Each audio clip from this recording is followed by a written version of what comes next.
So this is me back again, and I'm still leaning or diving into the Rambo report on, of course, business and human rights. And another quote that kind of caught my attention.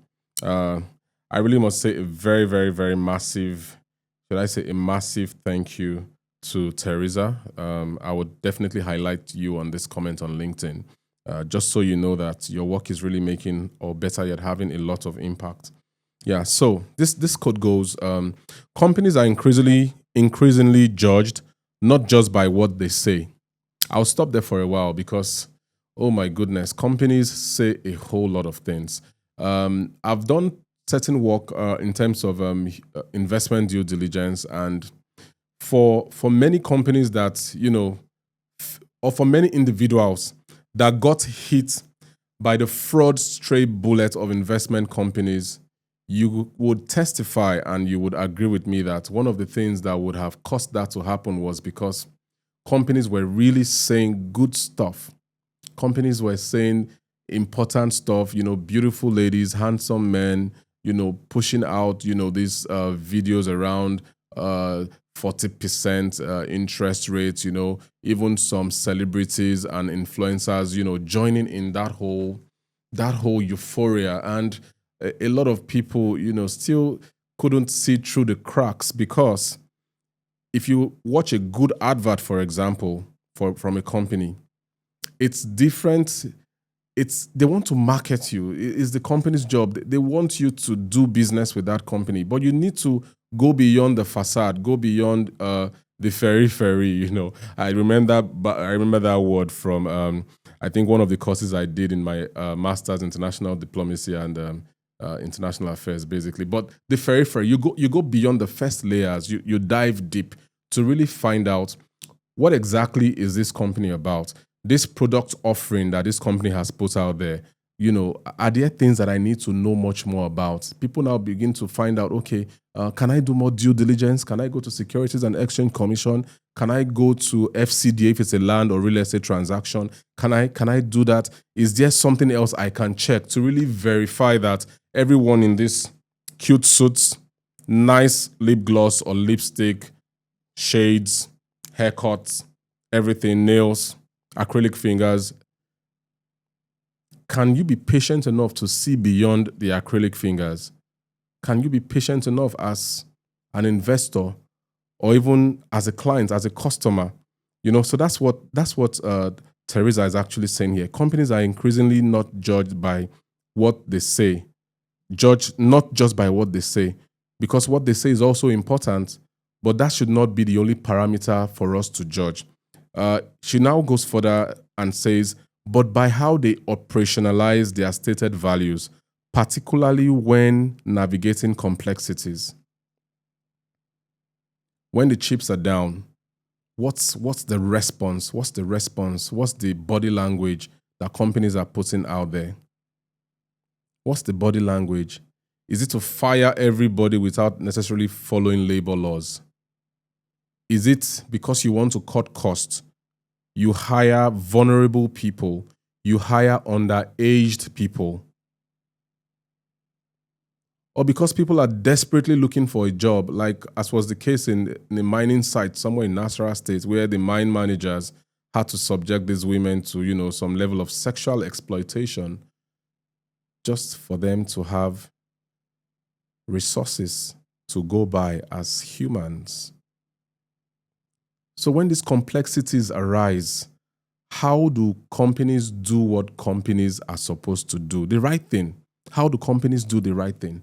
How do you as a CEO, how do you cope when you've heard that your subsidiary, maybe in a South American country, has engaged or joined hands with non-state actors, armed non-state actors? How do you cope when that information gets out there?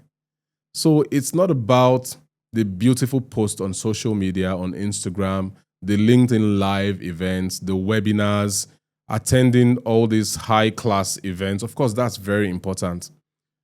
But when the chips are down, when it gets to the point where we're looking at the operationalization of BHR into your system. How do you operationalize all of that?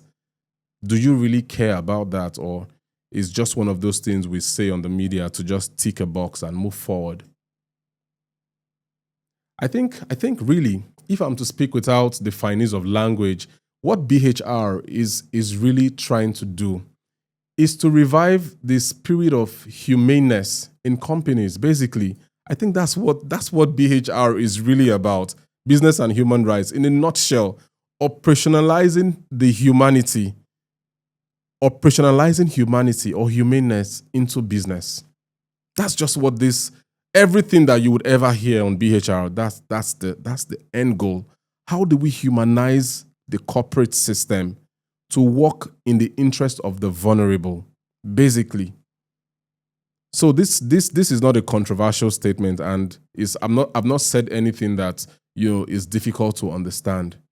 Companies have to rethink their strategies, because I would tell you that there's this large conglomerate, like I think it's a venture capital company somewhere in is it Norway, Denmark, Sweden, Germany? I'm not exactly sure now, but they invest in a lot of businesses across the world, and they came out with a statement recently, about 2 weeks ago, saying that they now want to, before they put money out there, before they put their money anywhere, they would only deal with companies that have made a commitment to human rights within their operations. And that's a good first step. Imagine we had like the big three in Nigeria. I wouldn't mention names. If I say big three in Nigeria, you should know what I mean. The big three individuals that run conglomerates, corporates that are doing massively well across maybe the banking sector, the petroleum sector, and I think banking sector or telecommunication sector. That big three. Imagine at that level, at that top level, we have some sip, like we have BHR sip into the systems of these companies. Imagine the ripple effects across the entire value chain of their businesses. This is what we are really talking about. So as much as it's important to get the conversations going down up, we also need the buy-in, so that when we have those conversations accepted from the very top, it can easily flow downward. Then we can now begin to see the ripple effect of what these conversations really are. And finally, I saw this post on an maritime oil and gas extractive, a company I actually do some work for, and they posted it on the group. And it had to do with Dangote, the Dangote refinery, reminding us of what Dangote refinery really has done for this country in terms of GDP, in terms of other parameters. I want to quickly see if I can find that. It was very beautiful to read, and it would be nice. It would be nice to really read that. Just read few things from there, so that we can really understand how that when corporates begin to get certain things right, not just the corporates benefit, but even the last person down there, even the person who feels left behind by certain apparatus of government or maybe communal apparatus, any people who feel left behind cannot shy away from the fact that they are feeling the impact of some level of goodness that is taking place at the very top. So it was a LinkedIn post. I think that LinkedIn post was made on the Dangote Industries Limited page. That page has about 395,182 followers. And I'll just quickly read. It says, free nationwide distribution of refined petroleum products. Thank you, President Bola Ahmed Tinubu, GCFR, for the Naira for Crude initiative, Nigeria First policy, and presidential CNG initiative. Dangote Refinery plows back benefits to all Nigerians. And in that particular post, of course, we had to be reminded of the before and after. I will just quickly take a few things here. So it talks about quantifiable massive benefits to all citizens. It says 1.07 trillion additional annual logistic cost borne by Dangote Petroleum Refinery. Then it says 720 billion additional capital expenditure, 4,000 CNG trucks, CNG mother and daughter stations, etc. Then it was also talking about the fact that before now we had perennial fuel scarcity, adulterated fuel inflation at 33%, GDP growth rate at 2%, drain on national resources via the PEF, then redundancy of fuel stations, poor distribution network, environmental pollution.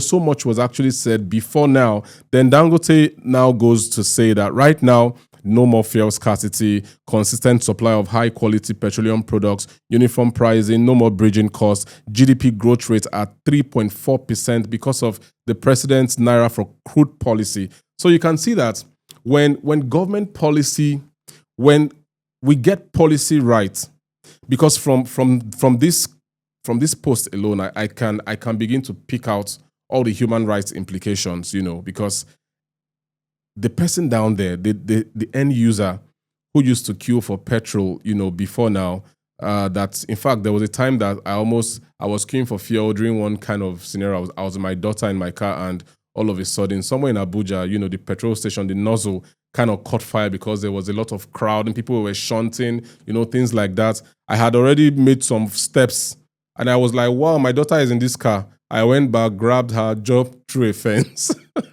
just trying to find my way, trying to stay alive.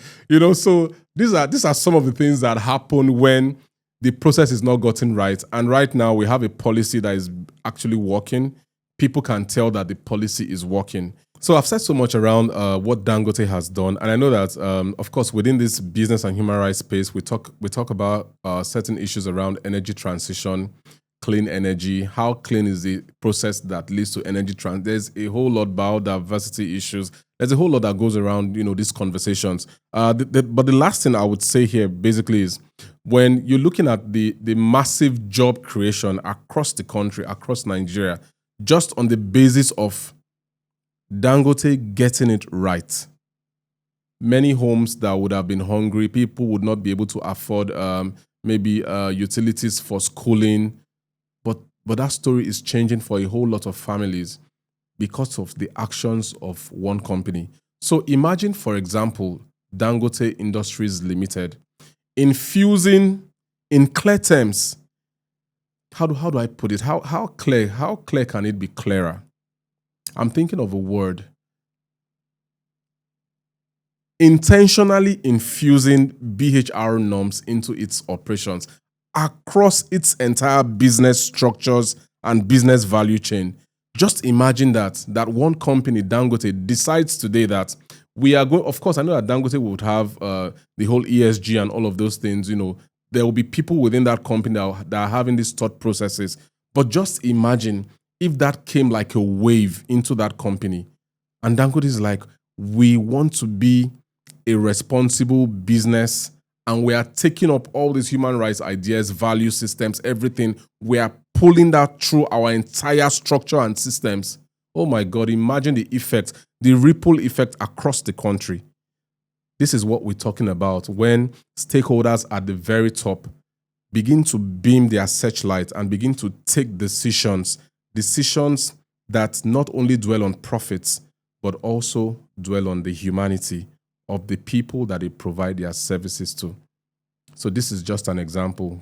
Great job, Dangote. I really love this. It's really nice. I'm looking at comments on LinkedIn right now, and people are just, oh, thumbs up, great job, things like that. I think that's how it should go. This is actually a very good example for Nigeria to emulate. And I feel that companies from time to time, due to your own PR obligations to the things that you do, you can put out things like this. Let people know what are the things that you are doing that has an implication on human rights, and can we, beyond seeing it, can we feel it? Can we feel that you are really in the game? You are in the game for advancing business and human rights principles across the value chain of your business. And I hope that I'll be back next week, even tomorrow. Yeah, just to bring you the best quality conversations around business and human rights in Nigeria and, of course, across Africa. Cheers, bye.